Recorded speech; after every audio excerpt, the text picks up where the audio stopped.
অনেকেই বলে থাকে ইসলামে নাকি নারীদের কোনো ফ্রিডম নেই।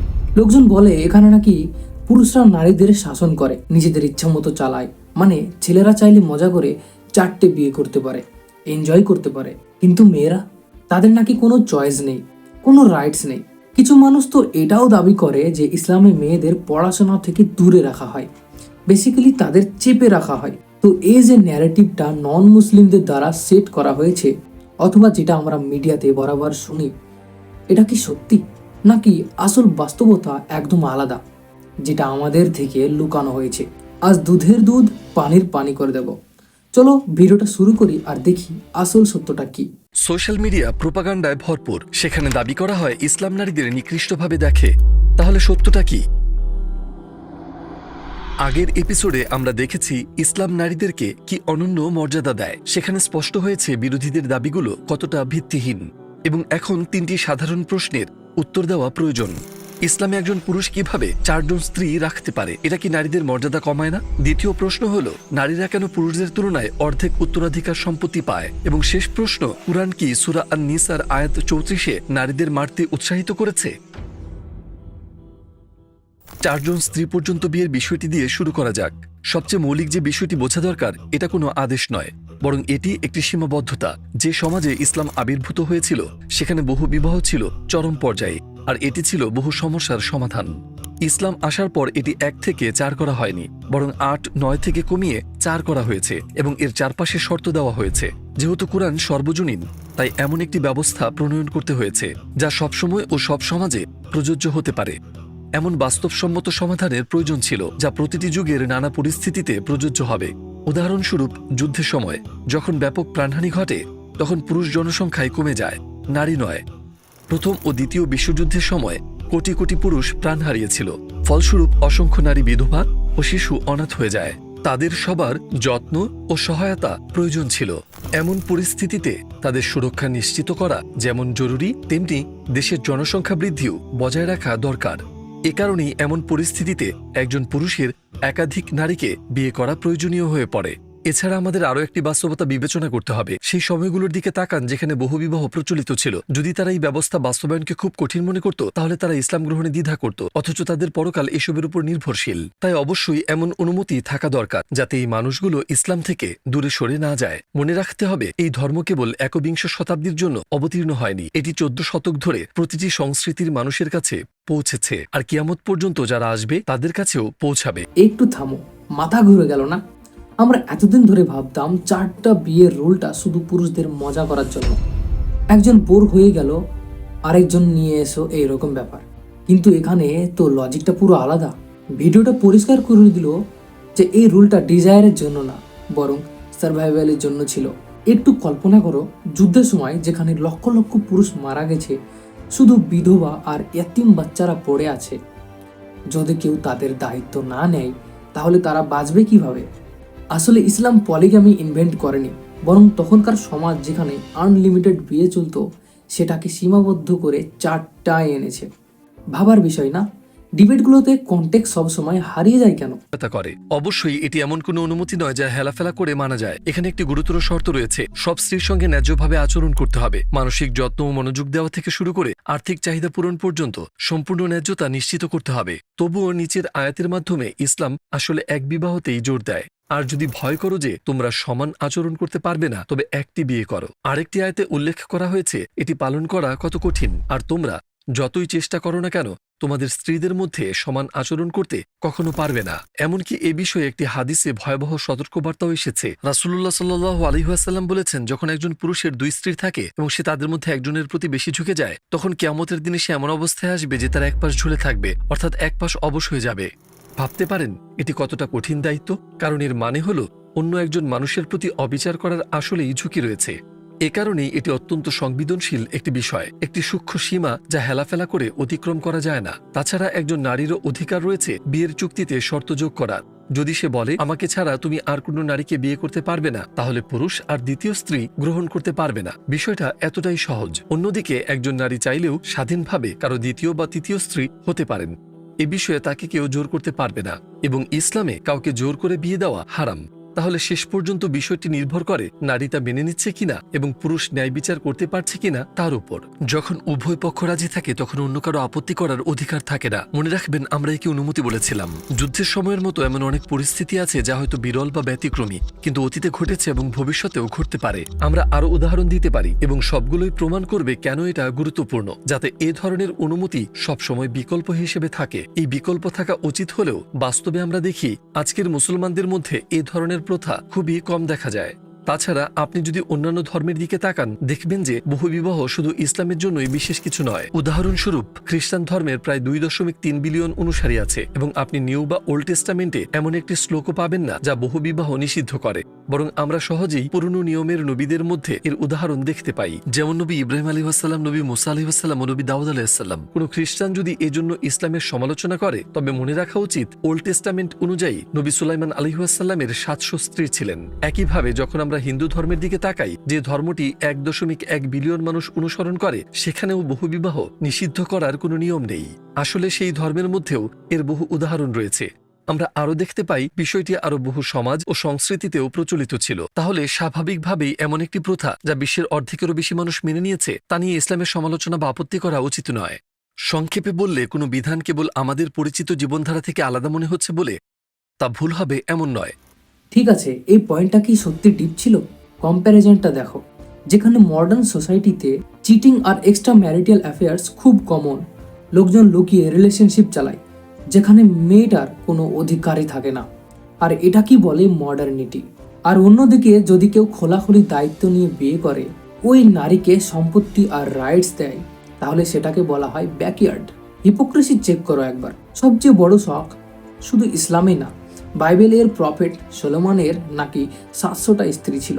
আমাদের পুরনো হিন্দু রাজাদেরও একাধিক রানী ছিল। পয়েন্টটা খুব সিম্পল, এটা কোনো এক ধর্মের সমস্যা না, ওটা ছিল সেই সময়ের গ্লোবাল কালচার। আমরা আজকের লেন্স দিয়ে ইতিহাসকে বিচার করছি, যেটা একদমই আনফেয়ার।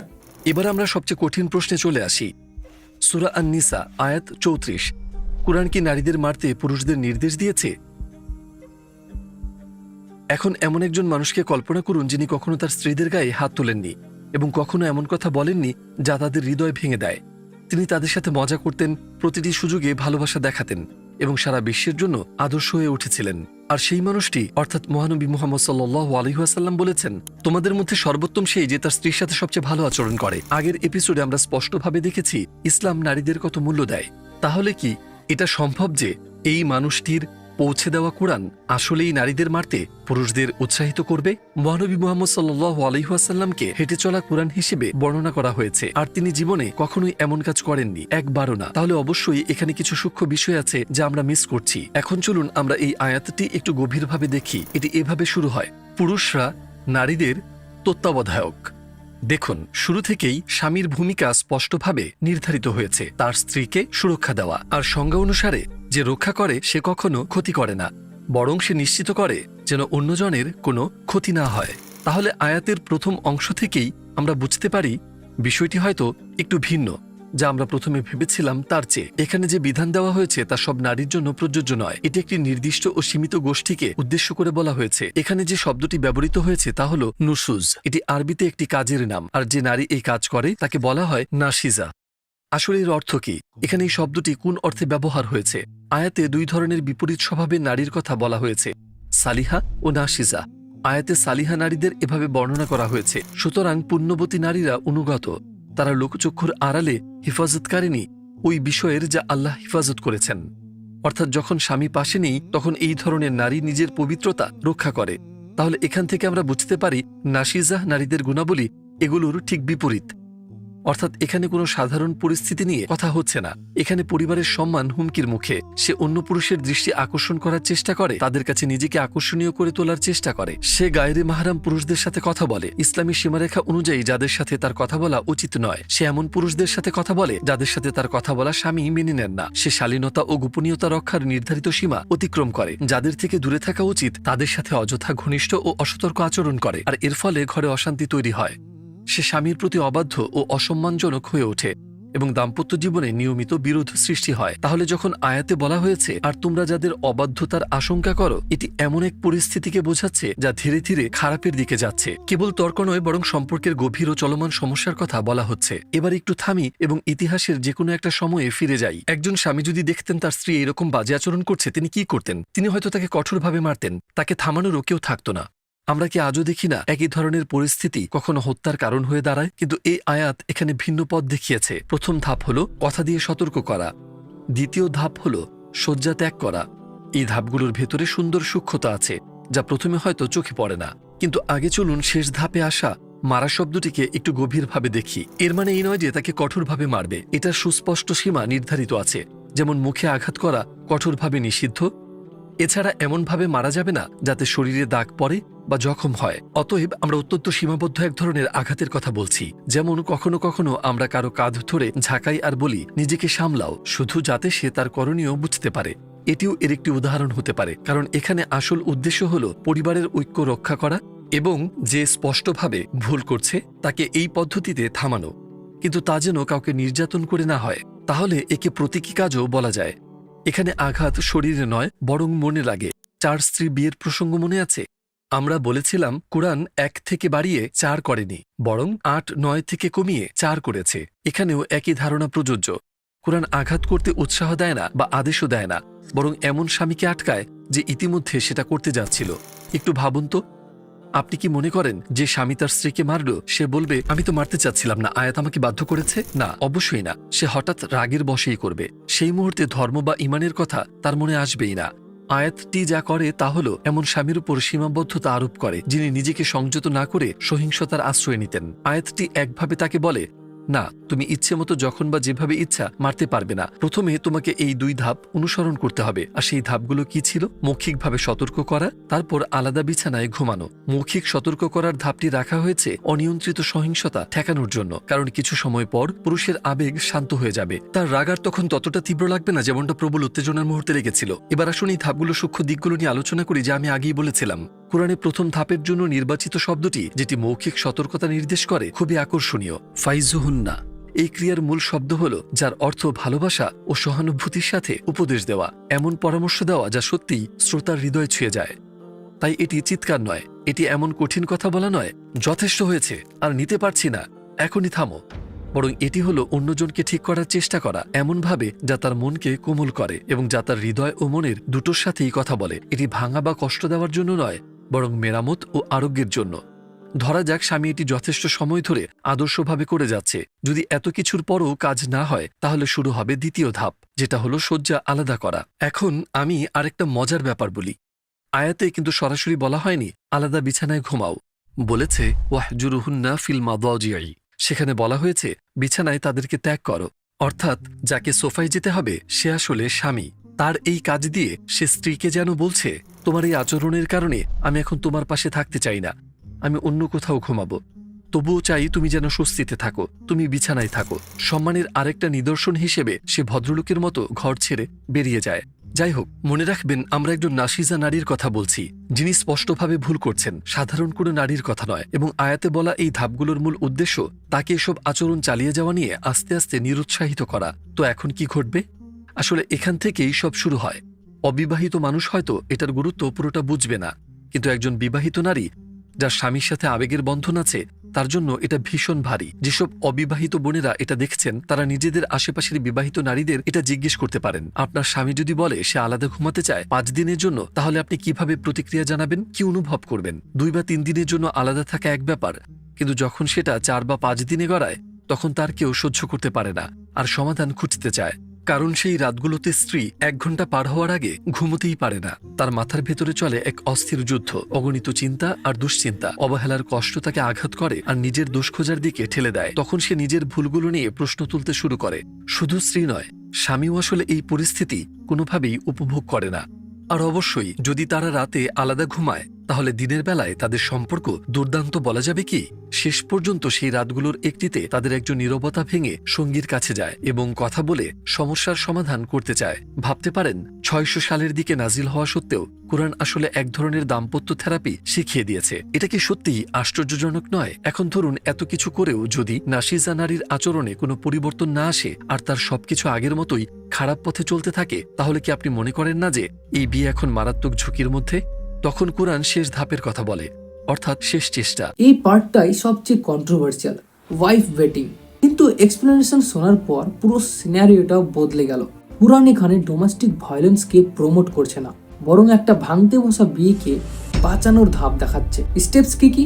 প্রথমে বলা হলো কমিউনিকেশন, তারপরে আলাদা বিছানা, সাইকোলজিক্যাল রিয়ালাইজেশন, আর শেষ ধাপে যদি কিছুই কাজ না করে একটা সিম্বলিক অ্যাকশন, যাতে কোনো আঘাতই না লাগে। মানে পুরুষের ইগো ভাঙার জন্যই বলা হয়েছে বিছানা আলাদা করো। এটা আসলে সেই যুগের কাপল থেরাপি। যারা বলে ইসলামে নারীদের মারার অধিকার আছে, তারা হয়তো অর্ধেক অনুবাদটা পড়েছে। আসল কনটেক্সট হলো হিংসা থামানো, বাড়ানো না। সবচেয়ে বড় কথা, আমরা যেমন বলেছি, আমাদের প্রিয় নবী সাল্লাল্লাহু আলাইহি ওয়াসাল্লাম কুরআন অনুযায়ী জীবনযাপনের সেরা উদাহরণ। তিনি কখনো তার স্ত্রীদের কারো উপর হাত তোলেননি, বরং যারা তাদের স্ত্রীদের মারত তাদের বহুবার সতর্ক করেছেন। আমার মনে হয় বিষয়টি এখন আরও পরিষ্কার হয়েছে। এবার আসি শেষ প্রশ্নে, ইসলামে কেন নারীরা পুরুষদের তুলনায় অর্ধেক উত্তরাধিকার সম্পত্তি পায়? এটা কি অন্যায্য নয়? চলুন আগের ভিডিওতে ফিরে যাই। ইসলাম আসার আগে নারীদের উত্তরাধিকার সূত্রে কোনো সম্পত্তি পাওয়ার অধিকারই ছিল না, কিন্তু ইসলাম সেই অধিকার তাদের দিয়েছে। আসলে যুক্তরাজ্য ও যুক্তরাষ্ট্রেও 1800 সালের আগে নারীদের এই অধিকার ছিল না। কিন্তু ইসলামে কেন নারীরা উত্তরাধিকার সম্পত্তির অর্ধেক পায়? কারণ ন্যায্যতা কেবল এভাবেই প্রতিষ্ঠিত হতে পারে। প্রথমে আমাদের যেটা বুঝতে হবে, সমতা আর ন্যায্যতা এই দুটো কিন্তু এক জিনিস নয়। সত্যিকারের ন্যায্যতা হচ্ছে দায়িত্বের ভিত্তিতে প্রাপ্য অংশ দেওয়া। মনে করুন, আগের পর্বে আমরা বলেছিলাম পরিবারের আর্থিক দায়ভার স্বামীর কাঁধেই থাকে, স্ত্রীর তেমন কোনো দায়িত্ব নেই। মেয়েটি প্রাপ্তবয়স্ক হলেও বিয়ে হওয়া পর্যন্ত তার ভরণপোষণের দায়িত্ব বাবারই থাকে, আর বিয়ের পর সেই দায়িত্ব চলে যায় স্বামীর কাছে, এবং স্ত্রীর জন্য সংসারের খরচে কোনো কিছু দেওয়ার বাধ্যবাধকতা নেই। উল্টো বিয়ের সময় সে দেনমোহর পায়, যা আসলে বিয়ের চুক্তির অংশ হিসেবে দেওয়া অর্থ, এবং এর কোনো অংশই তাকে সংসারে খরচ করতে হয় না। এরপর বয়স বাড়লে তার দেখাশোনার দায়িত্ব যায় ছেলের উপর, এমনকি সে তার ছেলের সম্পত্তি থেকেও অংশ পাওয়ার অধিকারী। এবার ভাবুন তো, বিয়ের পর সংসার চালানোর দায়িত্ব স্বামীরই থাকে। অধিকাংশ ক্ষেত্রেই স্ত্রী আসলে ভরণপোষণ পান। ইতিহাস জুড়ে, এমনকি কোরআনের এই আয়াতগুলো নাজিল হওয়ার আগেও আর্থিক দায়িত্ব সবসময় পুরুষের কাঁধেই ছিল। তাহলে ইসলাম অনুযায়ী উত্তরাধিকার যেভাবে বন্টন করা উচিত, ধরুন একজন বাবা মারা গেলেন, এক ছেলে আর এক মেয়ে রেখে গেলেন, এক্ষেত্রে ছেলে পাবে মেয়ের দ্বিগুণ অংশ, কারণ তার উত্তরাধিকার সূত্রে পাওয়া সম্পত্তির বড় একটা অংশ খরচ হবে তাদের জন্য যাদের সে ভরণ পোষণ দেবে। মেয়ের প্রাপ্ত অংশের তুলনায় বাকি অংশ সমানও হতে পারে, আবার কমও হতে পারে। তাহলে বাস্তবে মেয়ে অর্ধেক পাচ্ছে এটা ঠিক নয়, বরং ছেলে দ্বিগুণ পাচ্ছে তার দায়িত্বের কারণে। অথবা এভাবে ভাবুন, সেই বোন তার উত্তরাধিকারী অংশ তো পাচ্ছে, কিন্তু সেটা সংসারে খরচ করার কোনো বাধ্যবাধকতা নেই, কারণ সেই দায়িত্ব তার স্বামীর। তাই দীর্ঘমেয়াদে স্বামীর সম্পত্তি তার জন্য ব্যয় হবে। তাহলে উত্তরাধিকার সূত্রে তার পাওয়া সম্পত্তি আর স্বামীর ভরণপোষণ মিলিয়ে দেখলে সে তার ভাইয়ের সমান বা তার থেকেও ভালো অবস্থায় পৌঁছবে, কারণ ভাই নিজের সম্পদ সংসারে ব্যয় করে, তার উপর যদি স্বামীও উত্তরাধিকার সূত্রে সম্পত্তি পায়, সেখান থেকেও সে উপকৃত হয়। তাই যেমনটা বলেছি, সমতা মানেই ন্যায্যতা নয়। ন্যায্যতা মানে হলো দায়িত্ব অনুযায়ী প্রত্যেকের তার প্রাপ্যটুকু পাওয়া, আর ইসলাম সেটাই করে। এই ভিডিওতে আমরা যা যা আলোচনা করেছি, বিশেষ করে আগের ভিডিওতে, এ থেকে বোঝা যায় ইসলাম না পুরুষকে নারীর ওপরে তোলে, না আবার নারীর মর্যাদা কমায়। আপনি যদি প্রথম ভিডিওটি দেখে থাকেন, তাহলে আমি এখন যা বলবো তা আরও ভালো বুঝবেন। মনে করুন, আমরা আগে একটি পরিসংখ্যান শেয়ার করেছিলাম, যেখানে বলা হয়েছে যুক্তরাষ্ট্রে ইসলাম গ্রহণকারীদের মধ্যে প্রতি 5 জনে 4 জনই নারী। আজ হাজারো নারী সত্যের সন্ধান পাচ্ছেন প্রচারণার গণ্ডি পেরিয়ে, নিজস্বভাবে গবেষণা করে। তারা এমন একটি ধর্মের দিকে ফিরছেন যেখানে তারা শান্তি, নিরাপত্তা ও ন্যায্যতা পান, কারণ তাদের কাছে ইসলাম শুধু একটি ধর্ম নয়, এটি এক আশ্রয়স্থল। যখন তারা ইসলাম গ্রহণ করেন, তখন তারা ঠিক সেই অনুভূতিই পান যা বিখ্যাত আইরিশ ইসলাম গ্রহণকারী সিনিড ওকনর পেয়েছিলেন। তিনি বলেছিলেন, আমি ঘরে ফিরেছি। আমরা মানুষ, আমাদের বুদ্ধি আছে, আমরা প্রশ্ন করি, যুক্তি খুঁজি। তাহলে পক্ষপাত বা পূর্ব ধারণা ছাড়া পুরুষ ও নারীর মধ্যে সবচেয়ে ন্যায্য ভারসাম্য কে রাখতে পারবে? আমরা মানুষ নাকি সেই স্রষ্টা যিনি আমাদের সৃষ্টি করেছেন? শত শত বছর ধরে চেষ্টা করেও বারবার ব্যর্থ হওয়া ব্যবস্থা, নাকি সেই চিরন্তন ও পরিপূর্ণ স্রষ্টার প্রতিষ্ঠিত আইন? তো এটাই ছিল এই ইনহেরিটেন্সের পুরো হিসাব। লোকজন বলে মেয়েকে অর্ধেক কেন? সিম্পল হিসাব, ছেলেকে ডবল দেওয়া হয় কারণ স্ত্রী, সন্তান আর পুরো পরিবারের খরচ তার দায়িত্বে, আর মেয়েটা সে অর্ধেক পায়, সেটা পুরোপুরি তার নিজের। ঘরের খরচে 1 টাকাও দেওয়ার বাধ্যবাধকতা নেই। সোজা কথায় বললে আর্থিক স্বাধীনতা অনেক ক্ষেত্রে মেয়েদেরই বেশি। সো সত্যি বলতে এই ভিডিওটা আমার অনেক মিসকনসেপশন ভেঙে দিয়েছে। জিনিসগুলো মিডিয়াতে যেমন দেখায়, বাস্তবতা তেমন না। কনটেক্সট আর হিস্ট্রিটা বোঝা খুব দরকার। তোমাদের কি মনে হয় এই নিয়মগুলো আজও কি লজিক্যাল? এবং যেতে যেতে রিকোয়েস্ট করছি, প্লিজ টাওয়ার্ড এটারনিটিকে তোমরা সাবস্ক্রাইব করে রাখবে।